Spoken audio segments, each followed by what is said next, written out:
৭২ ঘন্টার মধ্যে একটি পুরো দেশকে মাটির সাথে মিশিয়ে দেওয়ার পশ্চিমা দম্ভ আজ খোদ ওয়াশিংটনের সমঝোতার টেবিলে এসে আছড়ে পড়েছে।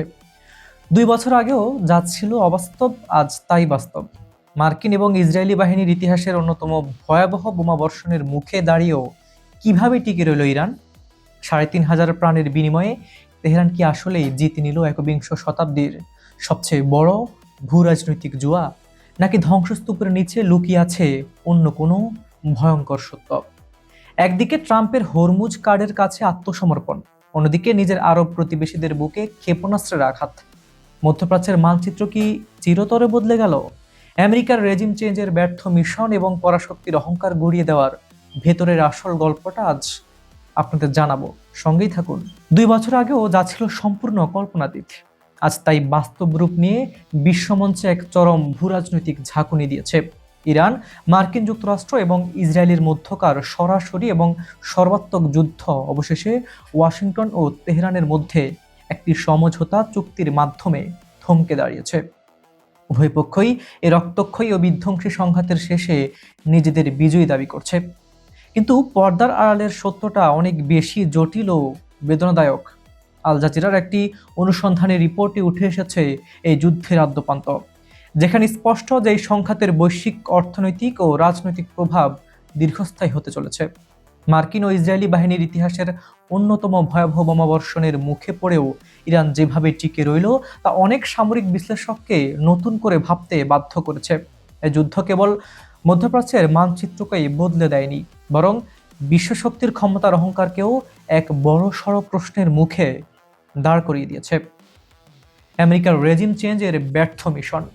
যুদ্ধের শুরুতে মার্কিন প্রেসিডেন্ট ডোনাল্ড ট্রাম্প এবং ইসরায়েলের প্রধানমন্ত্রী বেনিয়ামিন নেতানিয়াহুর মূল লক্ষ্য ছিল অত্যন্ত পরিষ্কার: ইরানের বর্তমান ইসলামী সরকারকে ক্ষমতাচ্যুত করা এবং দেশটিকে নিঃশর্ত আত্মসমর্পণে বাধ্য করা। পশ্চিমা নীতি নির্ধারকরা ভেবেছিলেন মাত্র ৭২ ঘন্টার প্রচণ্ড বিমান হামলার মাধ্যমে ইরানের পারমাণবিক অবকাঠামো, নৌবাহিনী এবং ক্ষেপণাস্ত্র ভান্ডার গুঁড়িয়ে দেওয়া সম্ভব হবে। কিন্তু যুদ্ধের সমাপ্তি ঘোষণা করা এই প্রাথমিক সমঝোতার স্মারক বা মেমোরেন্ডাম অব আন্ডারস্ট্যান্ডিং প্রমাণ করে যে আমেরিকার সেই স্বপ্ন পুরোপুরি ভেস্তে গেছে। ইরান কেবল এই আগ্রাসন থেকে টিকেই যায়নি, বরং তারা মার্কিন সামরিক শক্তির সীমাবদ্ধতাকে পুরো বিশ্বের সামনে উন্মোচিত করে দিয়েছে। ইতিহাস এখনো সাক্ষী, ভিয়েতনামে আমেরিকা বা আফগানিস্তানে সোভিয়েত ইউনিয়নের মতো কোনো পরাশক্তি কোনো তুলনামূলক দুর্বল দেশকে পুরোপুরি নিঃশেষ করতে পারেনি। নিজেদের টিকিয়ে রাখতে পারলেও ইরানকে এই যুদ্ধে যে চড়া মূল্য দিতে হয়েছে তা কোনোভাবে অস্বীকার করার উপায় নেই।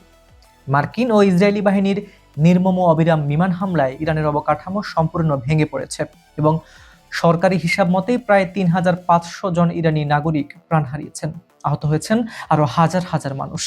যুদ্ধের আগেই মার্কিন নিষেধাজ্ঞায় ধুঁকতে থাকা ইরানের অর্থনীতি এখন সম্পূর্ণ ধ্বংসের দ্বারপ্রান্তে, যেখানে সাধারণ মানুষ নজিরবিহীন মূল্যস্ফীতি এবং খাদ্য সংকটের মুখোমুখি।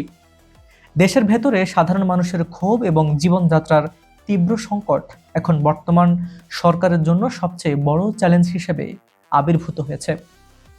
সমালোচকরা মনে করছেন এটি পারমাণবিক কর্মসূচি বা ভূরাজনৈতিক অহংকার ধরে রাখতে গিয়ে নিজেদের দেশের নিরীহ মানুষের জীবন এবং অর্থনীতিকে এভাবে বাজি ধরা কতটা যৌক্তিক ছিল সেই প্রশ্ন কিন্তু থেকেই যায়।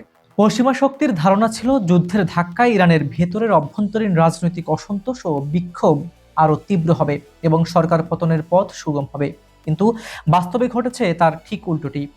বাহ্যিক শত্রু ও আগ্রাসনের মুখে পুরো ইরানের সাধারণ জনগণ এবং রাজনৈতিক দলগুলো দলমত নির্বিশেষে জাতীয় পতাকার নিচে একতাবদ্ধ হয়েছে। এমনকি ইরানের কারাগারগুলোতে বন্দী থাকা ভিন্ন মতাবলম্বীদের চিঠি লিখে এবং জানিয়েছেন যে দেশের সার্বভৌম রক্ষায় তারা রক্ত দিতে প্রস্তুত।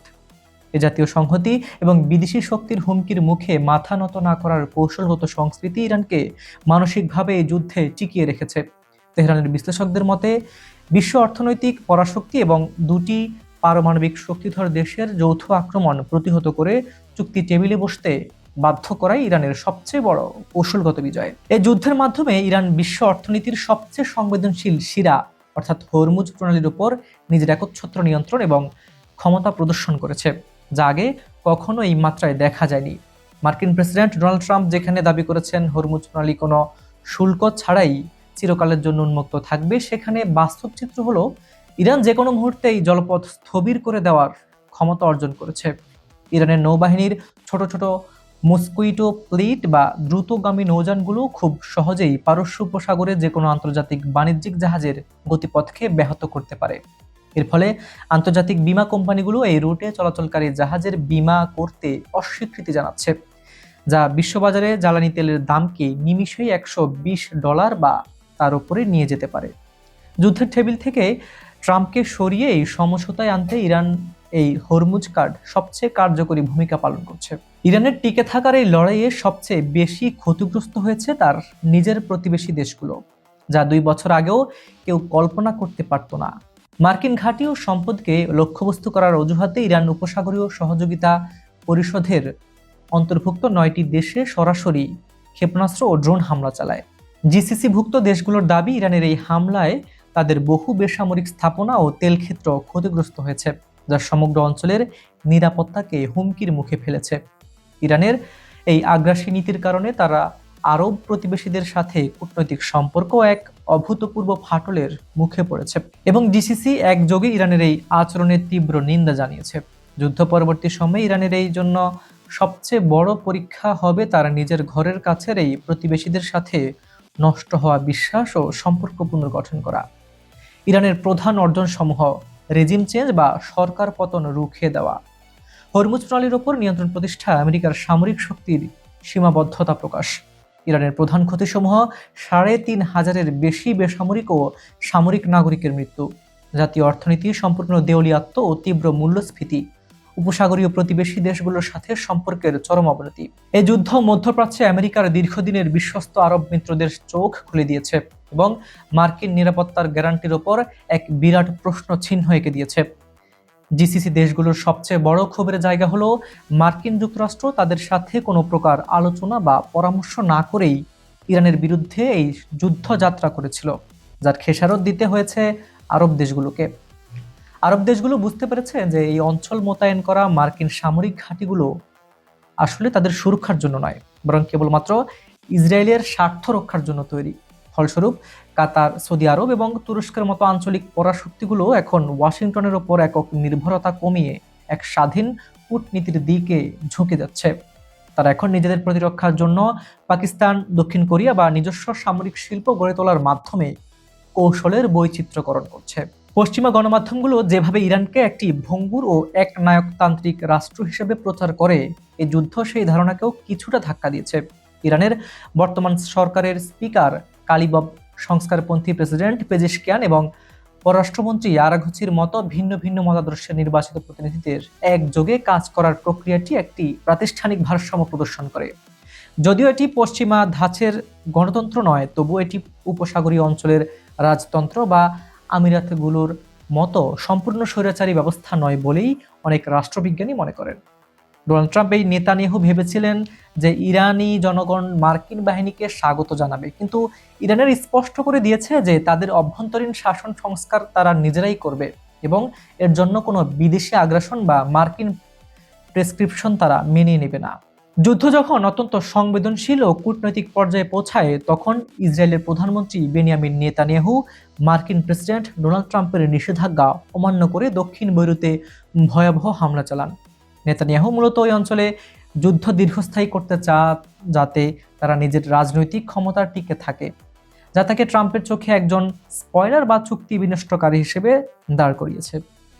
আর অন্যদিকে ট্রাম্প আমেরিকার অভ্যন্তরে আসন্ন মধ্যবর্তী নির্বাচন এবং তেলের মূল্য বৃদ্ধির কারণে সৃষ্ট ভয়াবহ মূল্যস্ফীতি নিয়ে চরম আতঙ্কে ছিলেন, যা তাকে দ্রুত এই যুদ্ধ শেষ করতে বাধ্য করেছে।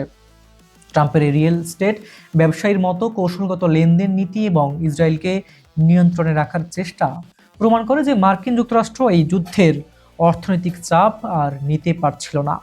2 ধাপের চুক্তি, তেহরানের দীর্ঘমেয়াদী কূটনৈতিক চাল। আমেরিকার অতীত ইতিহাস পর্যালোচনা করে ইরান খুব ভালো করেই জানে যে ওয়াশিংটন যে কোনো সময় তাদের দেওয়া প্রতিশ্রুতি বা চুক্তি থেকে পিছিয়ে যেতে পারে। আর এই কারণেই তেহরান অত্যন্ত চতুরতার সাথে এই সমঝোতা চুক্তিটিকে 2টি পৃথক ধাপে বিন্যস্ত করতে বাধ্য করেছে মার্কিন প্রশাসনকে। প্রথম ধাপে থাকবে পারস্পরিক আস্থা। এছাড়াও বৃদ্ধির প্রক্রিয়া, যার মাধ্যমে ইরান যাচাই করবে আমেরিকা সত্যি তাদের ওপর থেকে নিষেধাজ্ঞা তুলে নিচ্ছে কিনা এবং প্রতিশ্রুতির বাস্তবায়ন করছে কিনা। ইরান যদি সম্পূর্ণ সন্তুষ্ট হয় তবেই কেবল দ্বিতীয় ধাপের বিস্তারিত আলোচনা এবং দীর্ঘস্থায়ী শান্তি চুক্তির দিকে এগোবে তেহরান। অন্যথায় তারা যে কোনো মুহূর্তে চুক্তি বাতিল করে পুনরায় শক্ত অবস্থানে ফিরে যাবে। এত প্রাণহানি এবং অর্থনৈতিক ধ্বংসযজ্ঞের পরও ইরান তাদের পারমাণবিক কর্মসূচি থেকে এক চুলো নড়তে রাজি নয়, যা তাদের সার্বভৌমত্বের প্রতীক হয়ে দাঁড়িয়েছে। ডোনাল্ড ট্রাম্প ইরানের সমৃদ্ধ ইউরেনিয়ামের মজুদ কমিয়ে ফেলার যে দাবি করেছেন, তেহরানের পক্ষ থেকে তাকে কেবলই ট্রাম্পের ইচ্ছা পূরণের তালিকা বা ফাঁকা বুলি হিসেবে উড়িয়ে দেওয়া হয়েছে। অনেক কৌশলগত বিশ্লেষকের মতে, ইরান যদি আগেই উত্তর কোরিয়ার মতো পারমাণবিক বোমা তৈরি করে ফেলতো, তবে মার্কিন বা ইসরায়েলি বাহিনী কখনোই ইরানের মাটিতে এভাবে আক্রমণ করার সাহস পেত না। তাই পারমাণবিক সক্ষমতা ধরে রাখাই আন্তর্জাতিক আইনের অধীনে ইরানের একমাত্র এবং সবচেয়ে শক্তিশালী আত্মরক্ষার হাতিয়ার বা ডিটারেন্স হিসাবে প্রমাণিত হয়েছে। যুদ্ধের দামামা হয়তো আপাতত শান্ত রয়েছে, কিন্তু এই সংঘাতের ফলে মধ্যপ্রাচ্যে যে টেকটনিক বা ভূরাজনৈতিক ফাটল তৈরি হয়েছে তা সহজে জোড়া লাগানো নয়, এবং ইরান ও তার প্রতিবেশী আরব দেশগুলোর মধ্যকার ভবিষ্যৎ সম্পর্ক কেমন হবে তার উপরই নির্ভর করছে বিশ্বের অন্যতম প্রধান জ্বালানি উৎপাদনকারী এই অঞ্চলের সামগ্রিক স্থিতিশীলতা। আমেরিকা এই অঞ্চলে তার সামরিক ঘাঁটিগুলো হয়তো এখনই সরিয়ে নেবে না, কিন্তু তাদের রাজনৈতিক ও সামরিক আধিপত্য যে আগের মতো একচ্ছত্র নেই, তাই যুদ্ধের ফলাফলে দিবালোকের মতো স্পষ্ট। এই ঐতিহাসিক যুদ্ধ প্রমাণ করলো যে আধুনিক বিশ্বে কেবল বোমা ফেলে বা নিষেধাজ্ঞা জারি করে কোনো জাতীয়তাবাদী রাষ্ট্রকে সম্পূর্ণ নতজানু করা সম্ভব নয়। আর এটাই হয়তো একবিংশ শতাব্দীর নতুন বিশ্ব ব্যবস্থার সূচনা।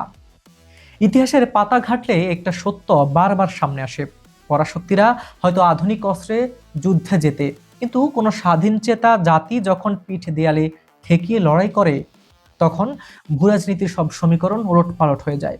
ওয়াশিংটনের সমঝোতার টেবিল আজ সেই নির্মম সত্যেরই দলিল।